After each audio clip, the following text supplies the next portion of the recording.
Assalamualaikum warahmatullahi wabarakatuh. Perkenalkan, kami dari kelompok 2 perencanaan pembelajaran PAI ingin menyampaikan tata cara pembuatan silabus. Kami di sini beranggotakan 4 orang. Yang pertama, Muhammad Sauki Iza Masluri, Ahmad Faisal Afton Hakim, Amalia Firdausi, dan Meita Eka Nur Safitri. Sebelum mengetahui tata cara pembuatan silabus, sebelumnya apa sih pengertian silabus itu? Silabus adalah rencana pembelajaran untuk satu semester, di mana di dalamnya terdapat standar kompetensi dasar, tujuan pembelajaran, kegiatan pembelajaran, media dan sumber, serta alat evaluasi yang digunakan. Dalam hal pembelajaran tematik, maka silabus dikembangkan untuk pembelajaran satu tema, satu silabus. Jadi nantinya akan tertulis silabus tema apa, yang kemudian dimasukkan beberapa kompetensi dasar, beberapa bidang studi yang ada di dalamnya.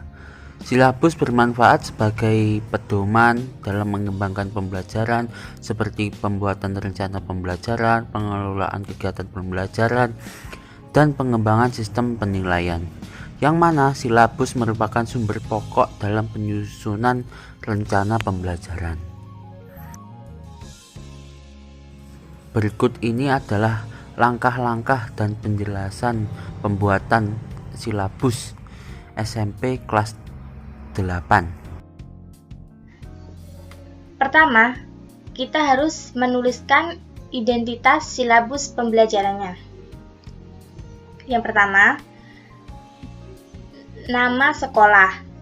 Nah, nama sekolah ini diisi dengan tempat di mana peserta didik itu belajar. Kemudian, mata pelajaran. Mata pelajaran ini diisi nama mata pelajaran. Kemudian, kelas atau semester. Kelas ini diisi kelas berapa KI tersebut harus dicapai melalui pembelajaran.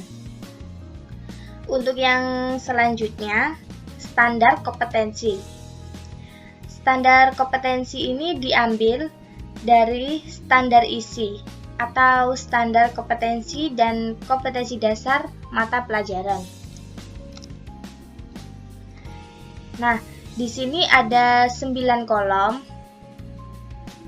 yang disajikan. Untuk yang pertama adalah kompetensi dasar. Kompetensi dasar ini memuat sejumlah kemampuan minimal yang harus dimiliki oleh peserta didik. Nah, di sini untuk kompetensi dasarnya, yang pertama, meyakini bahwa perilaku jujur dan adil adalah ajaran pokok agama. Yang kedua, menunjukkan perilaku jujur dan adil dalam kehidupan sehari-hari. Yang ketiga, memahami cara menerapkan perilaku jujur dan adil. Dan yang terakhir, atau yang keempat, menyajikan cara menerapkan perilaku jujur dan adil.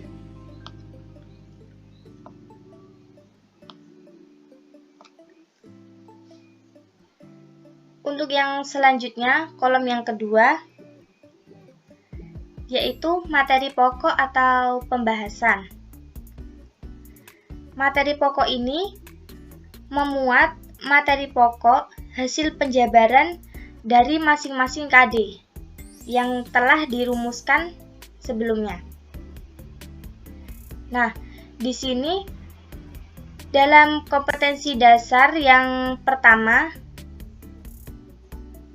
yakni meyakini bahwa perilaku jujur dan adil adalah ajaran pokok agama.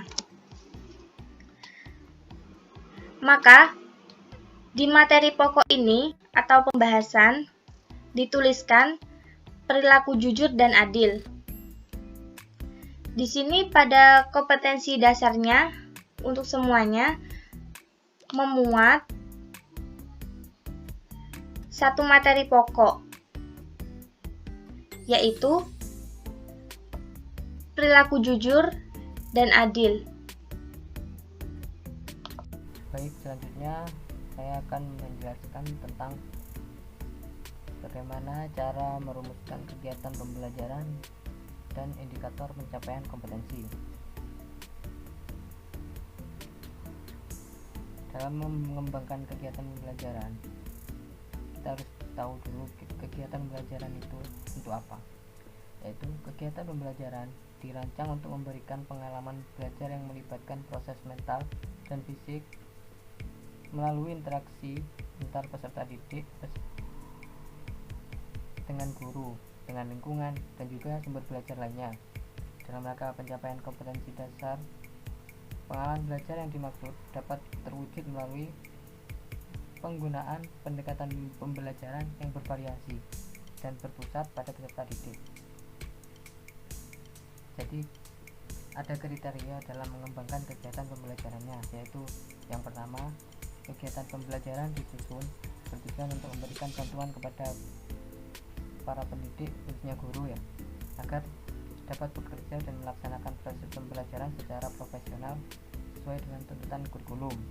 Yang kedua, kegiatan pembelajaran disusun berdasarkan atas satu tuntutan kompetensi dasar secara utuh. Yang ketiga, pengalaman belajar memuat rangkaian kegiatan yang harus dilakukan oleh siswa secara berurutan untuk mencapai kompetensi dasar. Yang keempat, kegiatan pembelajaran berpusat pada siswa. Jadi guru harus selalu berpikir kegiatan apa yang harus dilakukan agar siswa memiliki kompetensi yang telah ditetapkan.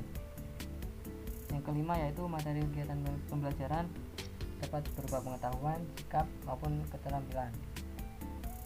Yang kelima, perumusan kegiatan pembelajaran harus jelas, memuat materi yang harus dikuasai untuk mencapai kompetensi dasar. Yang ketujuh, penentuan urutan langkah pembelajaran sangat penting. Artinya KD-KD yang memerlukan persyaratan tertentu. Yang ke-8, pembelajaran bersifat spiral atau terjadi pengulangan pembelajaran materi tertentu. Jadi yang paham diulang-ulang agar lebih jelas. Yang ke-9, yang terakhir, perumusan pernyataan dalam kegiatan pembelajaran minimal mengandung 2 unsur, yaitu yang mencerminkan pengelolaan kegiatan pembelajaran siswa, seperti kegiatan dan objek belajar. Kemudian dalam pemilihan kegiatan siswa harus mempertimbangkan hal-hal yang pertama, yaitu memberikan peluang bagi siswa untuk mencari, mengolah, dan menemukan sendiri pengetahuan di bawah bimbingan guru. Yang kedua, mencerminkan ciri khas dalam pengembangan kemampuan MAPEL, yaitu mata pelajarannya yang diajarkan. Yang ketiga, disesuaikan dengan kemampuan siswa, sumber belajar, dan sarana yang tersedia. Yang keempat, harus bervariasi dengan mengombinasikan kegiatan individu maupun kelompok. Yang kelima, memperhatikan pelayanan terhadap perbedaan individual siswa, seperti bakat, minat, kemampuan, latar belakang keluarga, sosial ekonomi, dan lain-lain. Kemudian indikator pencapaian kompetensi.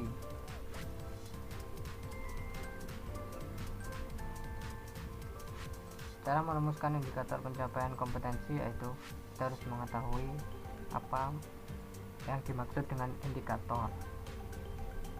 Indikator itu merupakan penjabaran dari kompetensi dasar dan merupakan subkompetensi dasar. Indikator itu dirumuskan sesuai dengan karakteristik satuan pendidikan, potensi daerah, dan peserta didik, dan dirumuskan dalam kata kerja operasional yang terukur dan atau dapat diobservasi sebagai acuan penilaian. Dengan demikian, indikator pencapaian kompetensi mengarah pada indikator penilaian. Saya akan menjelaskan dari penilaian. Nah, penilaian sendiri merupakan serangkaian kegiatan untuk memperoleh, menganalisis, dan menafsirkan proses dan hasil belajar siswa. Nah, dalam penilaian ada 3 komponen penting, yaitu teknik, bentuk instrumen, dan contoh instrumen. Untuk teknik, kita di sini secara tes lisan. Nah, tes lisan yaitu cara untuk memperoleh informasi melalui pertanyaan. Nah, untuk bentuk instrumen dipilih harus sesuai dengan teknik penilaian. Jadi, jika teknik penilaian tes lisan, bentuk instrumen yaitu pelafalan. Nah, jika teknik penilaian tes tulis, jadi untuk bentuk instrumennya essay atau pilihan ganda juga bisa. Nah, sekarang contoh instrumen. Contoh instrumen yang sudah tersusun, selanjutnya diberikan contoh yang dapat dituliskan dalam kolom. Nah, jika bentuk instrumen pelafalan, jadi contoh instrumen lafalkan bacaan sholat dengan benar. Nah, jika bentuk instrumen essay, untuk contoh instrumen yaitu sebutkan macam-macam sholat sunnah berjamaah atau munfarid. Nah, sekarang alokasi waktu. Untuk alokasi waktu sendiri, di sini ada 12 JP, yaitu 12 jam pelajaran. Kenapa? Di sini alokasi waktu kita bisa melihat dari prota atau program tahunan.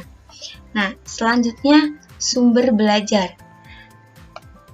Menentukan sumber belajar merupakan segala sesuatu yang diperlukan dalam proses pembelajaran yang dapat berupa buku pembelajaran atau media elektronik dan lain sebagainya. Nah, mungkin cukup sekian apa yang bisa saya sampaikan. Semoga bermanfaat untuk kita semua.